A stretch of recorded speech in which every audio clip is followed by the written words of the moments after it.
Hi, I'm Andy Baccaro. I'm the director of Project Courage, a adolescent and adult substance abuse treatment facility in Old Saybrook, Connecticut.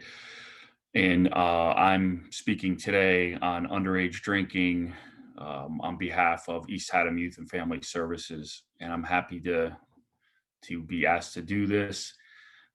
So, so across America today, there'll be many commercials featuring an alcoholic beverage. And somewhere embedded in that commercial will be the message drink responsibly. And what I'd like to suggest is that for adults, that message is inherently contradictory.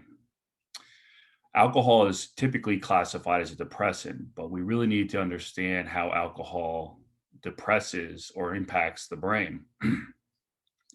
So the first part of the brain that alcohol depresses is a part that's really central to our ability to resist impulses and make better, more informed, and responsible decisions. And we've all seen this, right? Someone has a drink, maybe two, and suddenly the volume of their voice is a little louder. They get a little more demonstrative.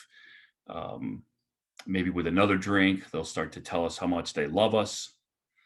And so, in many ways, in this early phase, alcohol acts more like a stimulant because our inhibitions have been lowered. And so, the moment an adult has a drink of alcohol, they've impacted the way they're going to make a decision about the next drink they're going to have.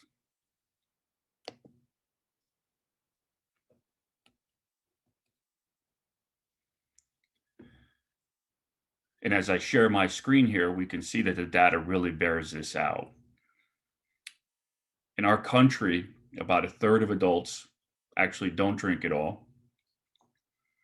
A third drink what we might say socially or recreationally or responsibly, and then a third drink problematically. So it's important to understand half of all adults who drink in our country have a problem from drinking alcohol. And this is a quick sidebar, an important point to note. Oftentimes we think people only have a problem with alcohol if they're alcoholic, but that's sort of like saying someone's only sick unless they have cancer. So it's important to understand that half of all adults in our country don't drink responsibly. And so if that's the case for adults, then that's only exponentiated for adolescents. And the main reason for this is that the adolescent brain hasn't finished its development. And the very part that I mentioned that alcohol impacts, that part of our brain that helps us make more informed decisions, inhibits our impulses, is not developed in the adolescent brain. It's already compromised. So by pouring alcohol into that brain, we're pouring gas on a fire. And this is why oftentimes adolescent alcohol use and adult alcohol use look very different. This might be the stereotypical scene of a couple of adults enjoying a glass of wine. And again, remember, this is that healthy portion, which is only half of adults. And this is what we might think of for a typical adolescent alcohol use. And sure, there's exceptions. I'm not saying that every adolescent that drinks this way. But I'm pretty confident in my 20 plus years in the field that if we lined 100 adolescents up and we asked them, you have two choices. Would you rather have a glass of wine and see how it enriches your nice Italian dinner or talk politics? Or would you rather grab a case of some really cheap beer and get pretty blown out drunk? The norm would typically be for the latter. So imagine something else in our country that adults didn't seem to do well at least half of them. And then we asked our kids to go ahead and do that. So now this isn't only why adolescent alcohol use looks so different from adult use. It's also important to understand and how this underscores that it's not a good idea to endorse that kids drinking at home under adult supervision or drinking with adult permission is going to help them drink responsibly. Unfortunately, the brain is much more powerful than parenting.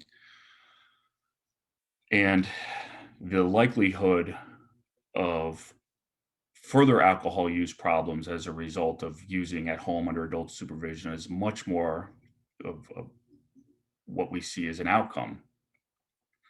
And there's been studies on this that have been replicated over and over, that typically when young people use at home under adult supervision, they go on to have more alcohol problems.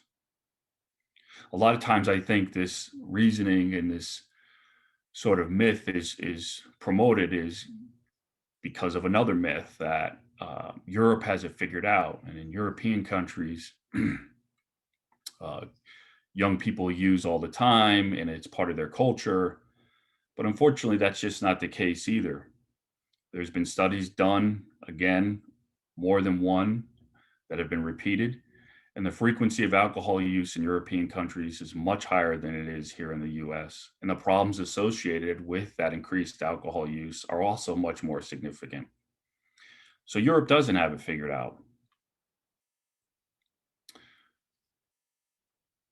Finally, this is why it's important to understand that those people who do start using at a younger age have a much higher incidence and are much more likely to go on to have a lifetime diagnosis of an alcohol use disorder, because that adolescent brain has not developed, because that center around decision making and impulse control is being more impaired by alcohol use. It only makes sense that that's going to have a long-term lasting effect.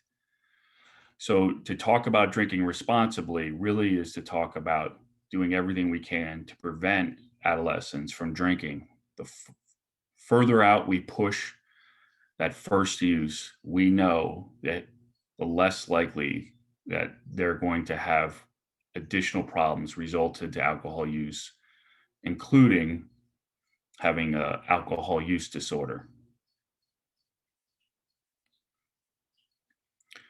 So thanks for sharing some time with me, and please feel free to reach out to me or East Haddam Youth and Family Services with any questions.